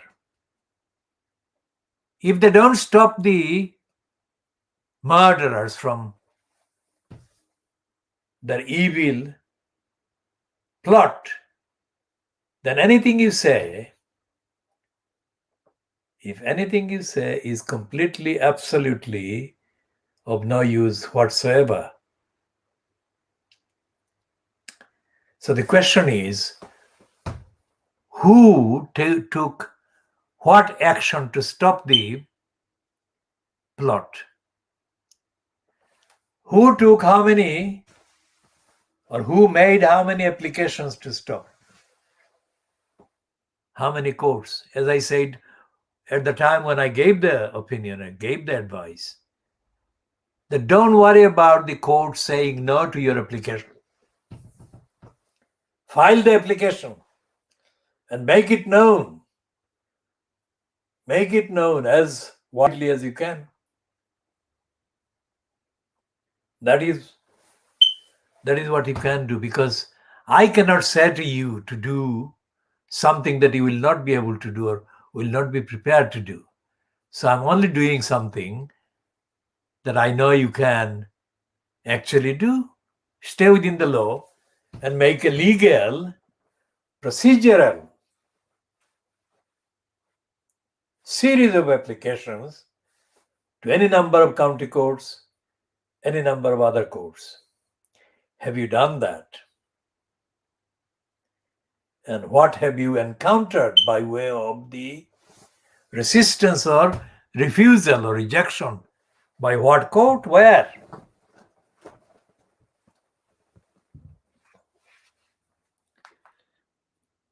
And if you are one of the people who has in any way advised Helen from not following our advice, why have you done that? That is what we want to know the answer to. Have you been party to the inner plots and criminality and agenda operated within DEFRA and within number 10 Downing Street? Then tell us what you have been doing. Tell us. And if you are Kerry Simmons, how do you explain the fact that you have stayed silent for weeks despite being approached by Helen that you should speak up and you should do your job? The job being that you are painted as a supporter of animal rights. That is what you, Kerry Simmons, have been described in reports as being. What stopped you, Kerry Simmons? Or what is stopping you from making a public statement in defense of the absolutely innocent baby Geronimo?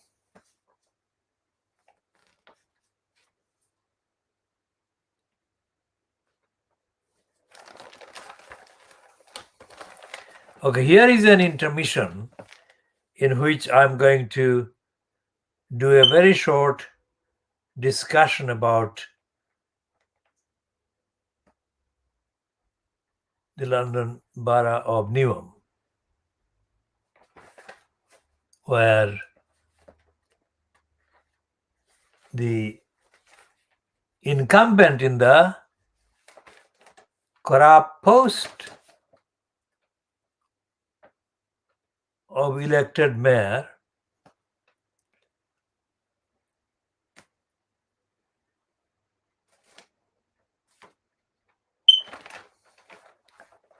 Ruxana Fias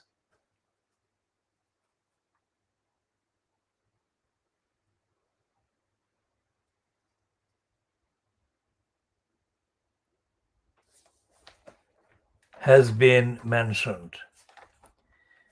She'll find this one.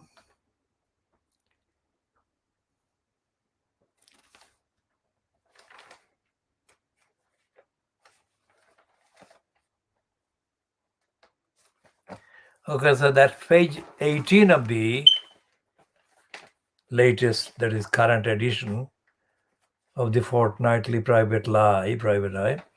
So it has got a piece on page 18, music and musicians. And it says,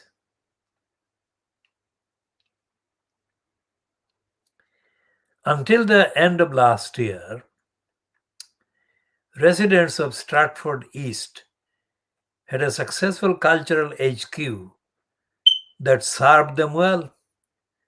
Stratford Circus delivered performance-based arts to the East End, including opera, dance, and a resident theatre company for people with learning difficulties, sometimes for the old, the young, and the vulnerable. In fact, its work was lauded by Arts Council England as inspiring and world class. You would have thought Newham Council would be proud. Now, this paragraph so far is completely, absolutely stupid, because it's a plastic presentation. It's not something that ordinary people related to in Newham at all. But this is the kind of stupid journalism that doesn't actually expose Roxana Fias, and we should come to the evidence why Roxana Fias needs to be exposed, but cannot be exposed by this kind of stupidity. So what they're saying, that Fias has opposed that thing, and the people of Newham have lost £300,000 a year in ACE funding for the circus. And it says that this shameful story has enraged organizations, including Equity and Musicians Union, who are petitioning for a public inquiry into the behavior of Newham Council and its mayor.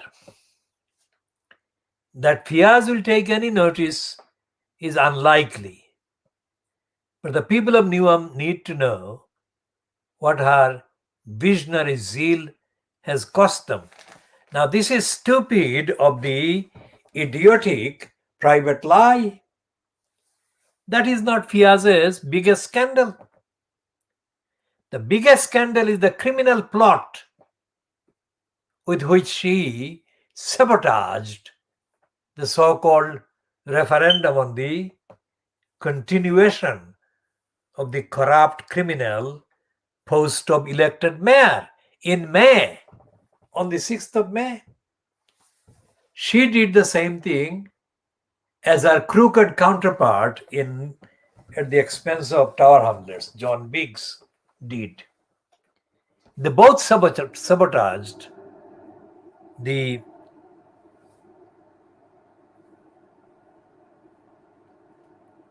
campaign to get rid of the elected mayor post. And what has happened in Tower Hamlets has happened in Newham. And it's not going to benefit the people of either borough whatsoever. And private law is silent about that, and it is stupidly deferring to this stupid Roxana Fairs. It says that Fairs will take any notice is unlikely. How dare the morons? Why is it unlikely? Why should it be unlikely? Aren't there elected councillors in place in Newham who should be doing the job and vetoing the criminal behavior on the part of Roxana Fairs? Why doesn't the lying private lie talk about the 60 odd councillors? What on earth are they there for? We shall be talking more about this in due course, but that is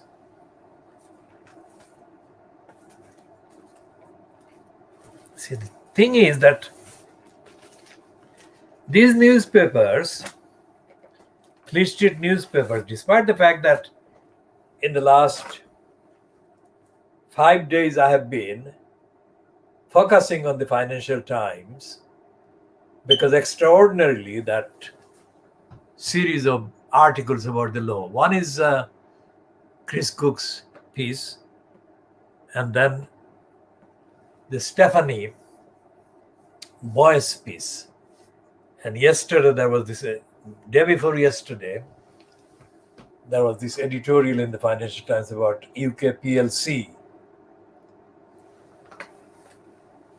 And of course, the side kind of item by Sebastian Payne. Now, 4 pieces about constitutional law and the law breaking by the UK government is significant amount. As I said, the Times has got a legal editor, but it doesn't do the legal kind of campaign and the legal aspect of how to deal with the dark age, dark land. The Guardian is dead. And the Daily Mirror is full of ethical errors, not literary errors as such. So in Fleet Street, there is no outlet, there is no publication that is actually delivering the accountability demand. Now, in the Financial Times on the same date, Thursday,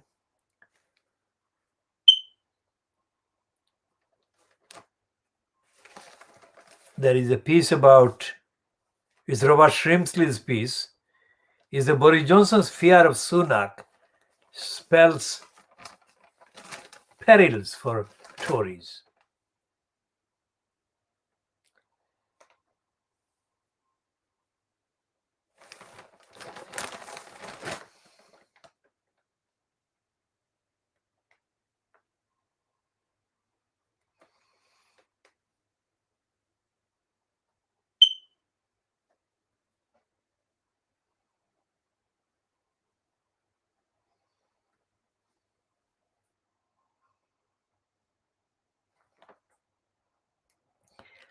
And what Robert Shrimsley is talking about is the rivalry between Rishi Sunak and Boris Johnson. There is no sign in Shrimsley's article or the articles by any other Financial Times columnist or writer about the fact that Johnson is fronting a cabal of random murderous errand carriers, errand perpetrators. The attack on baby Geronimo and the sustained attack or attacks of 4 years on baby Geronimo and on Helen MacDonald have actually exposed the absence of society, absence of parliament, absence of ethics, morality, compassion, care, and accountability, due process, and the rule of law. So, Geronimo, as I have said several times now in this particular broadcast, near Geronimo, over the last few weeks, people have been seen photographed with carrying placards. But to what extent have they connected with baby Geronimo in terms of his heart, in terms of his actual soul?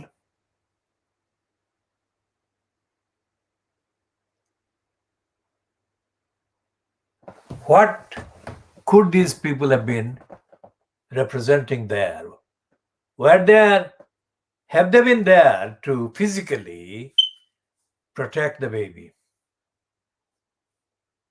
Or have they been there for some other reason, whatever the reasons?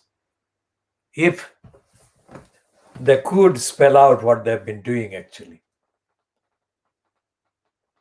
it would give some insight into what they've been doing. As far as I'm concerned, I'm not visiting the Facebook page that is named as Save Geronimo, because I don't want to read what might be appearing there. And what might be appearing there would not be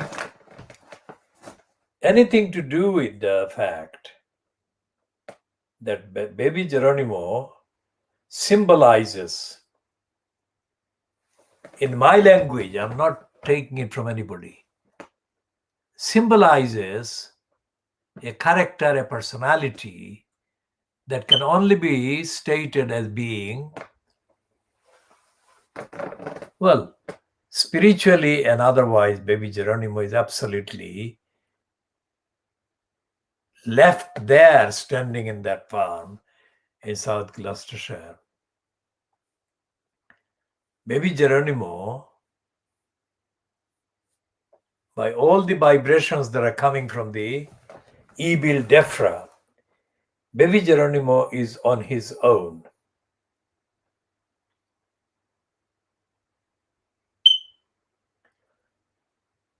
And he can only be connected with God. I'm saying this because all the comments that have been published that I have seen are comments.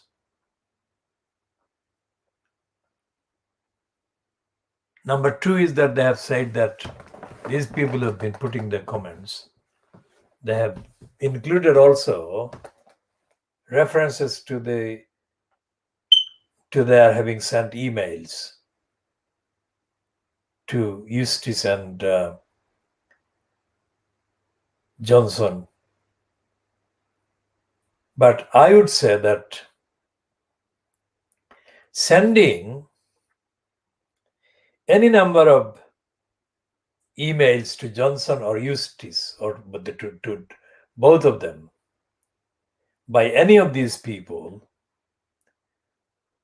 could not match the number of emails and other communications that Geronimo had sent prior to these people were getting involved in postings on that through and on that Facebook page.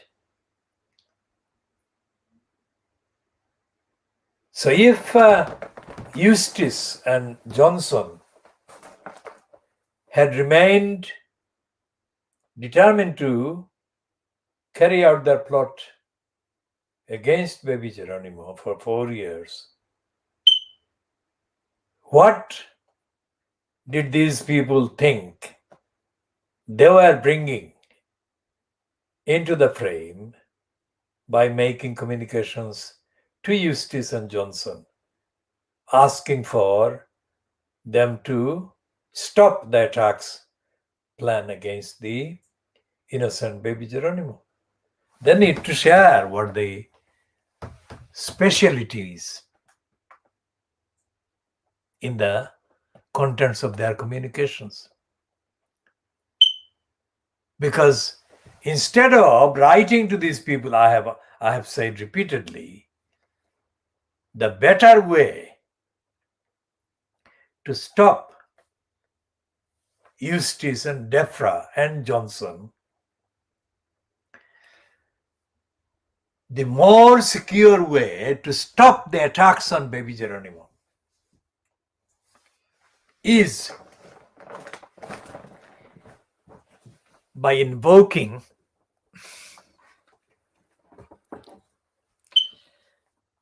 the option of applying to the courts. Because there are hundreds of breaches of the law, the convention, the treaties, the charters, the declarations by DEFRA against Geronimo and against Helen MacDonald that can be and must be cited. There exist international treaties and charters and agreements. As part of a double kind of check on the formalities of the UK state, our campaign communicated to the House of Commons Information Office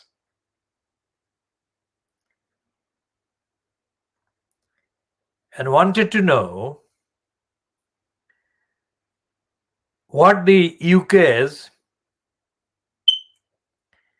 position was about the various treaties, international treaties that the UK was signed up to in the context of the UK status after the Brexit.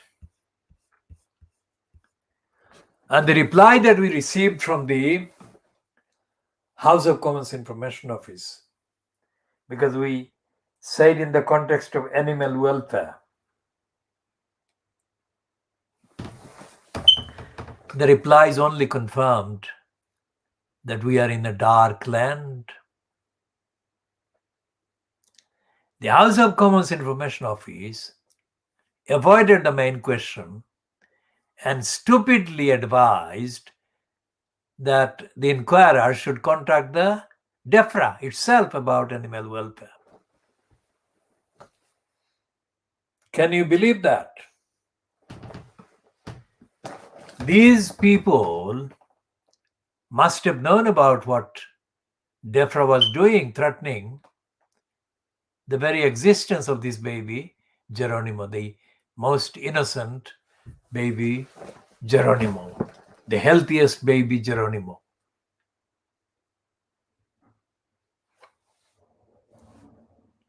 So all the accessible historic accounts about a state or the equivalent of the what we call the state these days, in the last kind of accessible, as I said, thousands of years of human history, all the wrongdoing power holders of whatever size, whatever numbers, all the violence and criminal attacks on children, on women, on men by these criminals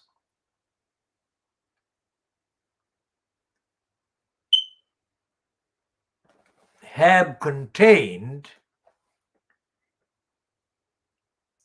similar kind of symptoms that DEFRA, Boris Johnson, Christine Middlemiss, the so-called chief bat, their behavior has been identical to the behavior of the darkest times in human history.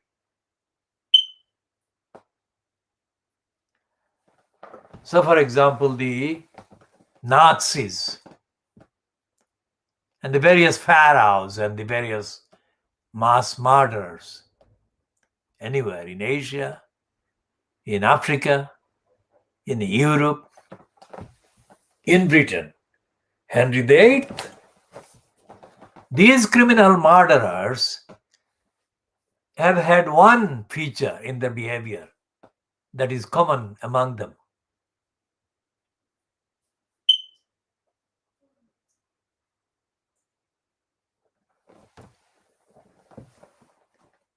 That their plot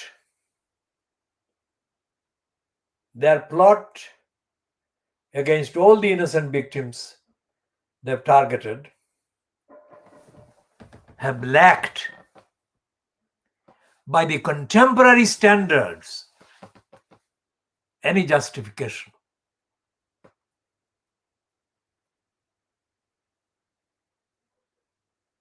Any justification whatsoever.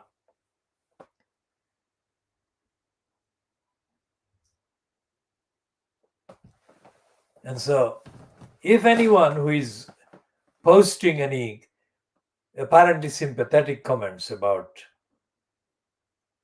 the behavior of DEFRA and Johnson and Christine Middlemiss, and expressing sympathy or posting words of sympathy with Helen and words of sympathy for baby Geronimo, must understand this.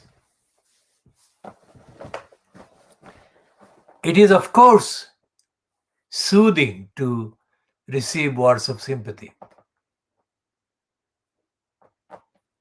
But is it better to receive words of sympathy than to stop the actual plotted act? Save Geronimo.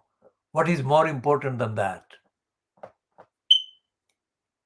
What is more important than saving Geronimo?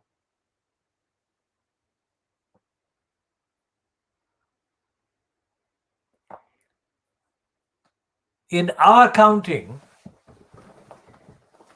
several hundred people have posted things on that account, saying all kinds of nice, supporting things in solidarity with Helen and about baby Geronimo. We are absolutely certain that Helen appreciated them.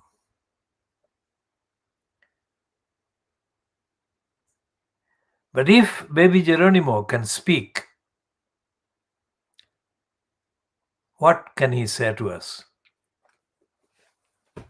Baby Geronimo says, "Stop them attacking me." As I said, if no human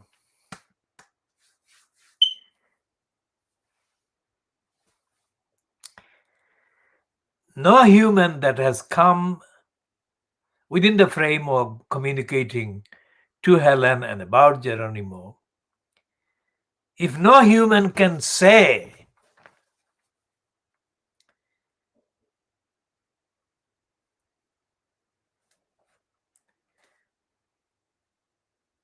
if no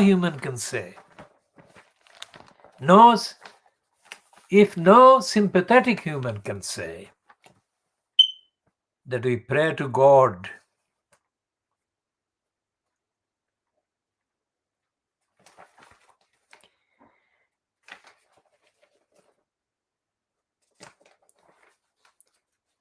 to stop the plotters against Geronimo, then Geronimo, baby Geronimo, can only pray to God.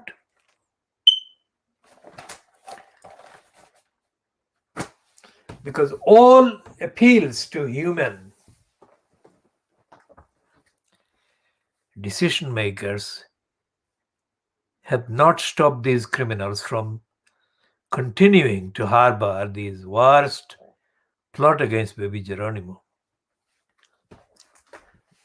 So despite there being nearly 8 billion people on the face of the earth, not a single human being has emerged to stop the evil DEFRA plotters, the evil plotter Boris Johnson against baby Geronimo.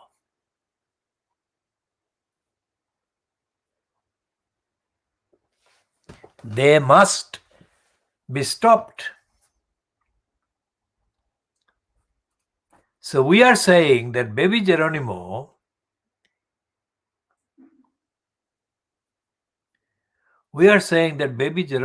is an angel, innocent angel, part of the ethical, moral, spiritual leaders to liberate a condemned people